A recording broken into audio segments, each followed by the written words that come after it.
Yes, hello to everyone. I welcome you all to this new daily news digest session. Today is 11th of January, and I have some articles from both the Indian Express and the Hindu. Let's start with the very first articles. This first article is from the Hindu. The article basically is has been written by Union Minister of State for Youth Affairs and Sports, Government of India, Mrs. Raksha Khadse. And she basically has given a very good understanding of why it's very important that we forge leadership with India's youth power. What is the significance of India's youth power? Every year, January 12th is celebrated across the length and breadth of India as National Youth Festival, a day which is also the birth anniversary of Swami Vivekanand ji. The Viksit Bharat Young Leaders Dialogue is an innovative initiative launched with the vision of engaging India's youth in the development journey of the country. So the government has been trying to engage the youth of the country because we are a country with a tremendous amount of youth population and a significant amount of demographic dividend. All these programs seek to harness the collective energy, creativity, and leadership potential of young minds to contribute towards realizing a Viksit Bharat, that is, a developed India. This article also is giving some very good keywords and initiatives by the government in order to mobilize and channelize the energies of the youth. The dialogue basically is a dynamic multi-stage initiative designed to engage and empower India's youth in the country's developmental journey. The competition has four stages, the first being a Viksit Bharat quiz held digitally on the My Bharat platform. This involves testing a participant's knowledge about India's achievements, challenges, and vision for a developed future. Then we also have the top scorers move to the second stage, that is essay and blog writing, wherein they had to write on themes such as tech for Viksit Bharat and empowering youth for Viksit Bharat. In the third stage, the Viksit Bharat Vision Pitch Deck was there, wherein the participants at the state level presented innovative ideas for India's development through a compelling pitch desk. And lastly, the best teams from each of these states advanced to the fourth and last stage of the Viksit Bharat, which is going to be eventually held on January 11th and 12th in the Bharat Mandapam in New Delhi. What is going to happen in the finale? The selected teams will pitch their visionary solutions to the Honorable Prime Minister. This in itself is a unique opportunity to influence national policy and contribute to India's vision of a Viksit Bharat. The competition is structured in such a way so as to test not only a particular participant's knowledge and creativity, but also their leadership and communication skills. What are the various features of this year? The National Youth Festival basically is an annual celebration on January 12th. And this year, the focus is on youth for sustainable development. This is the theme for this year, youth for sustainable development. This theme resonates with the growing contribution of young people as the drivers of global change. In line with India's commitment to the SDGs, Sustainable Development Goals, the festival has incorporated workshops, seminars, and cultural activities that align with the vision of a greener, more inclusive future.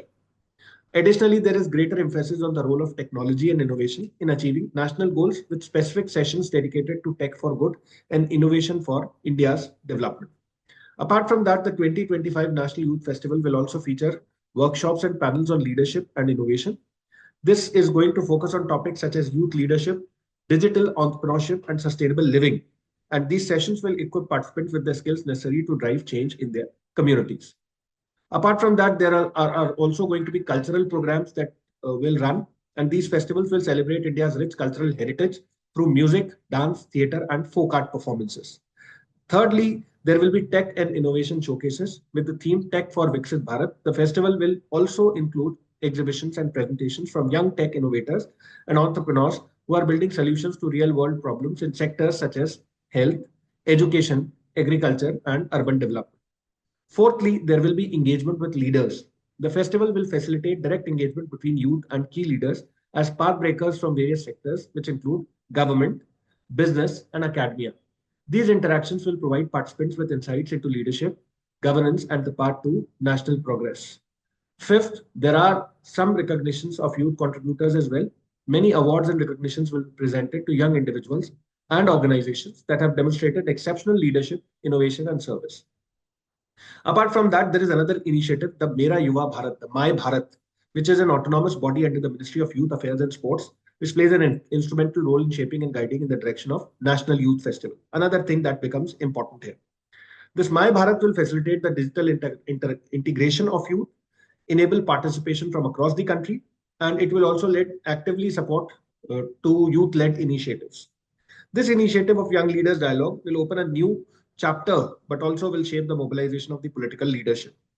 Apart from that, in the last part of the article, there is a very good quote from Swami Vivekanand, who says that give me 100 believing young men, I will transform India as the #1 nation in the entire world. This is a quote that can be used in your essays and other parts of your GS answers as well. So this is about this article. I've prepared a question on this, which can be asked on in your examination as well, based on this article. The question is, which of the following statements about the National Youth Festival and the Viksit Bharat Young Leaders Dialogue is correct? First option is the National Youth Festival is celebrated every year on January 12th to mark the birth anniversary of Mahatma Gandhi. Obviously, it's not. It is set to commemorate the birth anniversary of Swami Vivekanand ji. Second is the theme of the 2025 National Youth Festival focuses on youth for sustainable development and emphasizes technology and innovation. This is absolutely correct. The Viksit Bharat Young Leaders Dialogue is a single stage competition focusing solely on essay writing. No, it is a 4-stage competition. My Bharat is a private organization working under the Ministry of Education to facilitate youth participation in the festival. No, it is not a private organization. It basically works under the Ministry of Youth Affairs and Sports. So the correct answer to this particular question is B. Moving to the next article for the day. This article basically is from the Indian Express. Prioritize growth-oriented regulations, deep tech push, invest in human capital, particularly in STEM fields. There are a large amount of keywords which have been mentioned in this article, and all of these keywords are also a part of your syllabus, UPSC syllabus. That is why I have picked up these keywords, and I would want that you try and figure out more about these. The upcoming 2025 budget is going to be very much in the picture 20 days from now. And as global economic uncertainties and geopolitical tensions loom large, the choices we make today will determine whether India can sustain its growth trajectory and emerge as a global leader in the coming decades. While India has made significant strides, particularly in building a world-class digital public infrastructure, DPI, our policy framework needs a fundamental shift to capitalize on the opportunities before us. What are the expectations of the budget in this regard? And I am more interested in you picking up the keywords and trying to figure out as to what they are. From stability to growth, realigning regulatory priorities. India's regulatory bodies, particularly the Reserve Bank of India, SEBI, and tax authorities, have traditionally prioritized stability and risk mitigation. While crucial, this approach has inadvertently created an environment that stifles innovation and hinders growth. Frequent tweaking to tax slabs, sudden changes in SEBI's listing requirements, and abrupt curbs on new fintech products all contribute to a sense of policy uncertainty. And therefore, the 2025 budget must signal a decisive shift from a stability-centric and tax revenue-oriented to a growth-oriented regulatory mindset. This is something which is very important. Apart from that, this article also mentioned the FSDC, Financial Stability and Development Council. This should be tasked with aligning macro-prudential policies, financial market regulations, and tax codes with a renewed focus on growth. They've also given an example wherein the RBI's mandate should explicitly include fostering fintech growth, recognizing its potential to drive financial inclusion and create a globally competitive financial ecosystem. These are terms that you should be remembering. Similarly, SEBI's objective could include a focus on attracting foreign capital inflows, while the tax authorities should prioritize widening the tax base over raising tax rates. Further, the Council must coordinate anticipated policy changes across RBI, SEBI, and tax authorities and communicate policy directions transparently well in advance. This will enable investors and businesses to make long-term commitments without living in fear of regulatory uncertainty. Case in mind being, the tax atmosphere should be very certain. It should not be like that the candidates' long-term financial goals are hampered due to changes or tweaking in policy rates. Apart from that, the need for deep tech and fintech revolution. These terms should be known to you. Please try and figure out the meanings as to what every single of these terms means. India needs to capitalize on the tech revolution in fintech, artificial intelligence, quantum computing, defense technology, and other frontier technologies. However, such innovation requires patient capital and a tolerance for risk that is currently lacking in India. The 2025 budget must address this head on. India's digital public infrastructure from Aadhaar to UPI has been a game changer. Now we need to ensure that a right balance is created wherein policymakers support innovation and risk taking while enacting safeguards to ward off systematic threats. Another aspect that is written here is governments should ensure that research and development for long horizon funding is widened. Government grants and public-private partnerships can fill that particular void, mirroring the success of agencies like DARPA in United States. We need to expand our sovereign wealth fund commitments to frontier technologies significantly. Current allocations are minuscule compared to global peers. Moreover, we should foster public-private partnership for deep tech, combining government-backed long-term capital with private sector efficiency. Establishing deep tech hubs funded jointly by the government, large corporates, and global venture capitalists can create vibrant ecosystems for innovation. Generous and, more importantly, predictable research and development tax incentives, coupled with robust intellectual property protection and a stable regulatory regime for emerging technologies, are essential. Such policies can encourage firms to invest in the long-term research. Now let's discuss about the human capital and why it is very much a foundation of future growth. Ultimately, India's future hinges on the quality of its human capital. While we have made progress in expanding access to education, the quality, particularly in STEM, that is science, technology, engineering, and mathematics fields, remains a concern. The 2025 budget must prioritize a significant overhaul of our higher education system and benchmarking it against the best in the world. We need to attract global academic talent, particularly in the STEM category, which is a very important suggestion that has been given here. The budget should not just be about numbers, it is about setting a vision for the future. And we need to ensure that India invests in its human capital and fosters a deep tech revolution. So these are some very good suggestions, very good keywords which are mentioned in this article, which should also be there in your answers. I've prepared a question on this article. Let's try and discuss that. The question is, which of the following measures is proposed in the context of the 2025 budget to transition India towards sustained growth and global leadership? Maintaining a stability-centric approach by regulatory bodies like RBI and SEBI, not directly written here. Prioritizing tax rate increases over broadening the tax base. Exactly the opposite has been proposed. Prioritizing tax base increase rather than increase in tax rates. C, establishing a cohesive financial stability and development council for aligning growth-oriented regulatory policies. This is absolutely correct, and this has been proposed.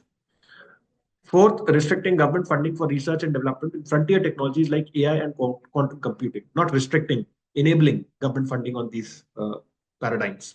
So this C is going to be the right answer for this particular question. Now I'm moving to the last article for the day. This article basically is a very interesting one based on a polity. In a first, selection process for next chief election commissioner casts wider net. As per the new law, panel of 5 to be sent to committee of Prime Minister, Leader of Opposition in Lok Sabha, Minister. Let's see what this is. Traditionally, the successor to the Chief Election Commissioner has been the next senior most election commissioner. For the first time, as per the Chief Election Commissioner and other election commissioners, Appointment Conditions of Service and Term of Office Act of 2023, the net can be cast wider. Current Chief Election Commissioner Rajiv Kumar demits office on February 18. The next election commissioner comprised the CEC and 2 election commissioners, Gyanesh Kumar and Sukhbir Singh Sandhu at present. Gyanesh Kumar could still be in contention, but according to Section 6 and 7 of the new Act, that is Election Commission and other election commissioners, Appointment, Condition of Service and Term of Office Act 2023, the Ministry of Law will set up a search committee chaired by the Law Minister to prepare a panel of 5 names for the selection committee. The selection committee is going to comprise the Prime Minister, a cabinet minister, and the leader of opposition in Lok Sabha, who can select from this panel or consider any other person from outside. Section 6 of the Act specifies this process for the appointment of the Chief Election Commissioner and other election commissioners. Even as Gyanesh Kumar remains a potential candidate for the top post, the Act gives the selection committee the option of considering names from outside the election commission as well. This comes against the backdrop of the election commission facing the heat from the opposition parties over a range of issues, that is, from the purity of electoral rolls to the efficacy of EVMs. Apart from that, another aspect which needs to be remembered is what are the implications of this particular change? Former CEC, Mr. O.P. Rawat, has said it opens the option of correcting a decision of a previous dispensation if, after an election, the government changes. It can also make the system vulnerable to erosion of credibility of the commission. The Law Ministry spokesperson was not available. As per Section 5 of the Chief Election Commissioner and other election commissioners, Appointment, Condition of Service and Term of Office Act 2023, the candidates for the post would be current or former secretary level officers. Section 6 states a search committee headed by the Minister of Law and Justice and comprising 2 other members not below the rank of Secretary to the Government of India shall prepare a panel of 5 persons for consideration of the selection committee for appointment as the Chief Election Commissioner and other election commissioners. This act was brought after an intervention from the Supreme Court following a clutch of petitions filed between 2015 and 22, challenging the centre's exclusive power in picking the election commissioners. The court had noted that the Constitution's founders never intended to give the executive exclusive appointment powers. How is this a break from tradition? Because when the election commission is under scrutiny, the new law gives the government the space to break from tradition. With the leader of opposition on the panel, a debate over who is next is not ruled out. Concerned about the devastating effect of leaving appointments solely to the executive, the court established a new process. What was this new process? In March 2023, the court ruled that the appointment of the Chief Election Commissioner and election commissioners would be done by the President on the advice of a committee comprising the Prime Minister, the Leader of Opposition, and the Chief Justice of India. This arrangement was to prevail until the Parliament enacted the law for the appointments. The Union government eventually brought a law in December 2023, which made it mandatory to appoint the CECs and ECs by way of a shortlist panel and a selection committee. However, the Chief Justice of India was dropped as a member of the selection committee, and a cabinet minister was brought in. The two ECs have been appointed as per this new provision. On Wednesday, the Supreme Court said it would consider in February petitions challenging the act, particularly the exclusion of the Chief Justice of India. So this is once again going to go into the Supreme Court for greater consideration. I hope this article made sense. I'm picking up a question which I made from this article.